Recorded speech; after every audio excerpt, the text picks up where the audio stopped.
That is called unliquidated damages. It's not that it cannot be calculated. There has to be somebody, even the judge has to calculate. But it is not pre-mentioned. It is not pre-decided. It will fluctuate case to case. And that is why the remedy is unliquidated damages. So let's see what are the essentials of a tort. The essentials of a tort first is that there has to be a wrongful act. Correct? There has to be a wrongful act. May not be illegal. Please remember, there's a difference. Illegal is different from wrongful. And as I explained to you.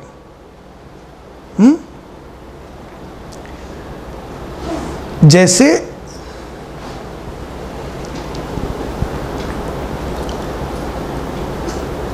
आप अगर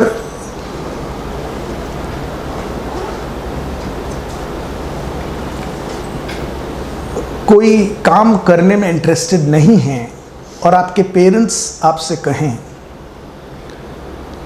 कि ये करो, और आपको encourage करने के लिए कोई इंसेंटिव रख दें. Suppose you demand a bike, मुझे बाइक दिला दीजिए, और उन्होंने कहा कि अच्छा तो बाइक के लिए तुम्हें कुछ परफॉर्म करना पड़ेगा. अगर तो तुम लॉ की पढ़ाई अच्छी तरह करोगे तो हम तुम्हें बाइक दिला देंगे, और अगर नहीं पढ़ोगे तो भी दिलाएंगे, पर ऑटो दिला देंगे. हाँ, दिलाएंगे जरूर कुछ ना कुछ. लेकिन तब क्या होगा जब आप सचमुच उनकी इच्छा के अनुसार पास हो गए और वो नहीं दिला रहे. अब रेमेडी क्या है? वो भी जस्ट ए रेमेडियम. पापा के अगेंस्ट सूट फाइल होगा?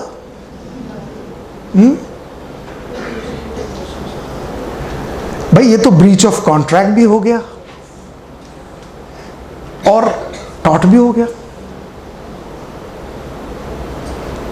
हुआ कि नहीं?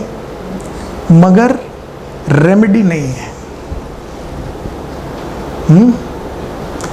सिवाय आपके थोड़ी देर गुस्सा हो जाने के, मुंह फुला लेने के, जाओ मैं बात नहीं करता, वो कहेंगे थैंक यू वेरी मच, अच्छा है, थोड़े दिन शांति रहेगी.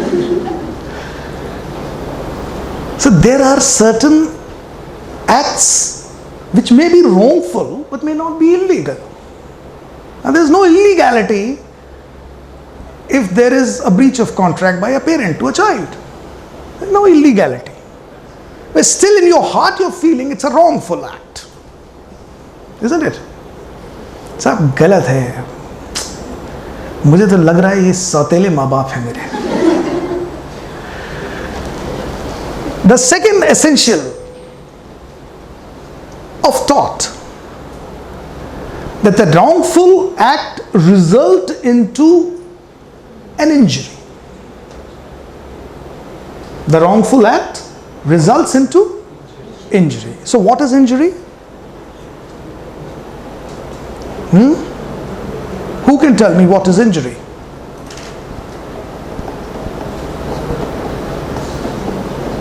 Any idea?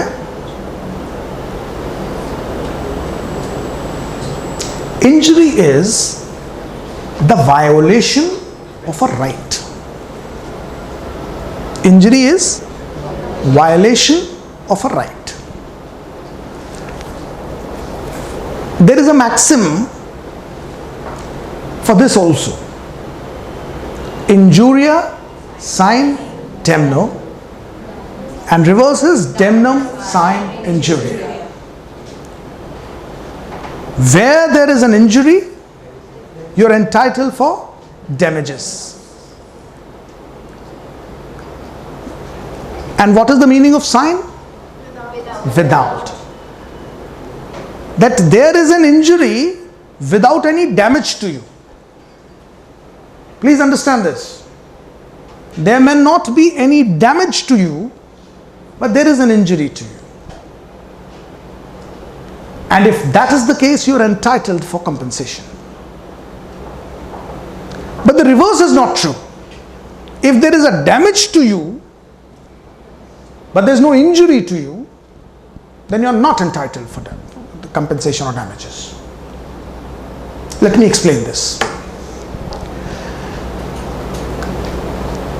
There was a case, a leading case, Ashby versus White. The facts of the case were that a man went to vote, but the returning officer did not allow him to vote, although he had all the rights to vote. But he was not allowed to vote. Although the candidate to whom he wanted to vote won the election.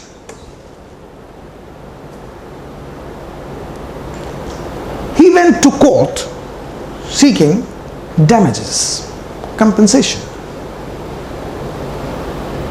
And the courts allowed.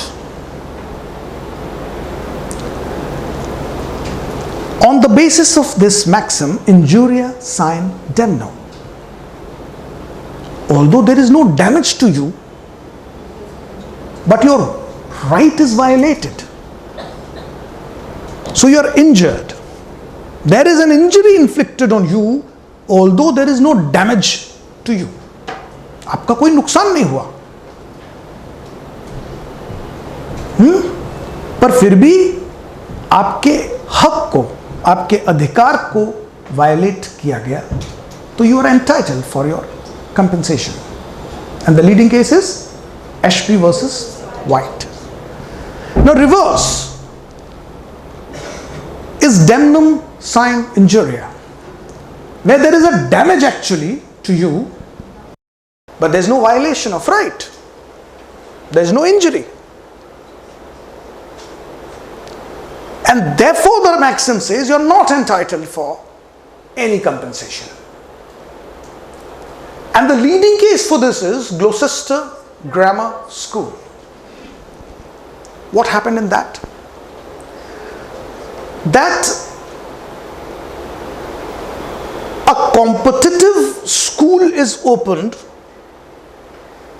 against the school of the plaintiff. Opposite to the school of the plaintiff, a competitive school is opened. And because of this new school being opened opposite to the old school, there was a lot of loss of students to the plaintiff's school, because a lot of students started going to the new school. So there was damage to the earlier school, plaintiff's school. So he went to the court saying that I'm entitled for compensation because he's just opened the school just opposite to me and I'm suffering losses. And the court said, sorry, this is a competitive world. You may be having damage, you may be having losses, but there is no violation of any right. Anybody can open any school, anywhere. And that is how damnum sine injuria. Where there is a damage, but there is no injury, you are not entitled for any compensation. Is that clear? So the essentials, first is wrongful act, the second is resulting into injury, and the third essential is entitlement for damages. Damages here means that compensation. If you are injured and if you are entitled for damages, then only you are a good case of a tort. So the third essential is entitlement for damages. And that is where the maxim operates: ubi jus, ibi remedium. Now, please remember,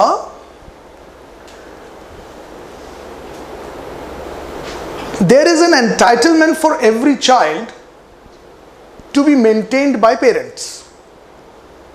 Isn't it? It's a societal norm. Every child has to be maintained by parents. But in India, with the inclusion of section 125 into CRPC, a reverse is made in statute where the parents are also entitled to be maintained by children. Please understand the distinction. If there is statute, then this reverse is allowed or possible. But in the absence of this statute, was there any entitlement to the parents? There was none. And when there is absence of statutory provision, then only that common law thing comes. Then only that tort operates. And once we had seen these three essentials of a tort, please understand very essential elements of torts also. That what all make an action a tort? First, the very act. First essential element is the action. There has to be an action, a wrongful action. And remember, a wrongful action can be positive or negative. Negative action in a sense, omission. If you are obliged to do something or omitting to do something, then it is a negative action. You are not fulfilling your duty. Second is a mental element. Only an action may not be a thought. There has to be a mental element also. And what is mental element? Mental element can be divided into four categories. Four types of mental elements. First is intention. Second is motive. Third is malice. And fourth is negligence. These four mental elements. To constitute a tort, first requirement is an action, and the second, any of these, not all four, any of these mental elements. Please understand, if the action is lacking any mental element which I defined to you, then it is not a tort. What is the difference between intention and motive? Any idea? Yes. Intention is to do something and motive is to do something for a reason. For a reason. For a reason. And what's your name? Ashish. आशीष दुबे. दुबे जी के लिए ताली बजाइए भाई. वाह, क्या बात है. Very good, Ashish. Motive is always ulterior. Intention is immediate.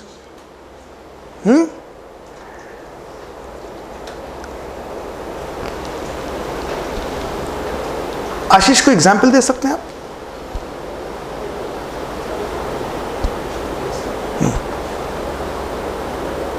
Intention is when we are to do something wrong to the another person. Like you said, Ashley versus right. He has a right to vote, but the intention was not good. Oh, intention was good. Right to vote is always a good intention, Ashish. No. Person has refused to vote. All right, let us see this. आज जब आप घर से निकले, tort के इस special occasion को join करने के लिए.